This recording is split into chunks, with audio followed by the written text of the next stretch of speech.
Hey guys, quick video all about the properties of sound. It's super helpful when you start to play an instrument to have a really basic understanding about what sound is so that you don't make silly mistakes and that you have a greater appreciation for how the science might work.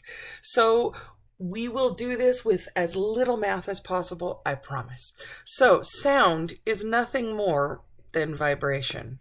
Vibration travels in waves, and because it does, there are things that we can measure all along these waves, and we can know from the measurements we take from the waveforms exactly the effect that that's going to have when we hear the sound.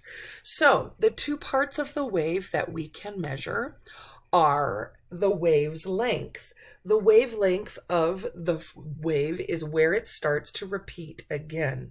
However, there's a better word for this, and that is its frequency.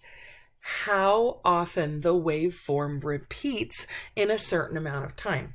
We can measure that. Another part of the wave we can measure is the wave's amplitude. Now, amplitude is a really great word for Scrabble, but it doesn't really help us to know what that is. A better word for that is the wave's height. Now, these are both properties of the vibrations from the sounds we hear. And so because of that, we know what parts of these waves coincide with the parts of the sound we can hear. So the frequency or the wavelength is directly related to the property of sound we call pitch. And the wave's amplitude or its height has to do with what we call in sound intensity. So let's take a little bit of a closer look at this. The two waveforms at the top are showing us the effect of pitch. Remember, pitch is directly related to frequency.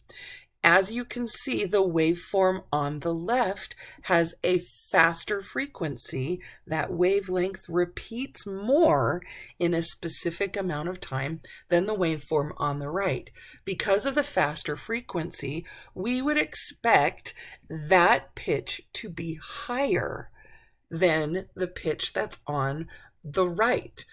The waveform to your right has a slower frequency. Slower frequencies result in lower sounds.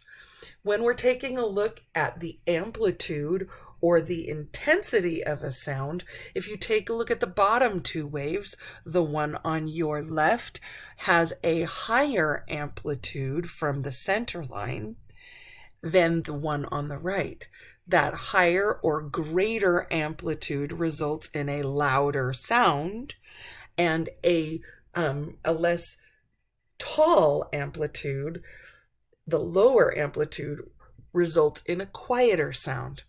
So now when we're taking a look at the properties of sound, that only gets us through pitch and intensity. We also have, for sound, the property of duration, or how long something lasts, and then timbre, or the specific sound, or how one specific sound sounds unique and different from another.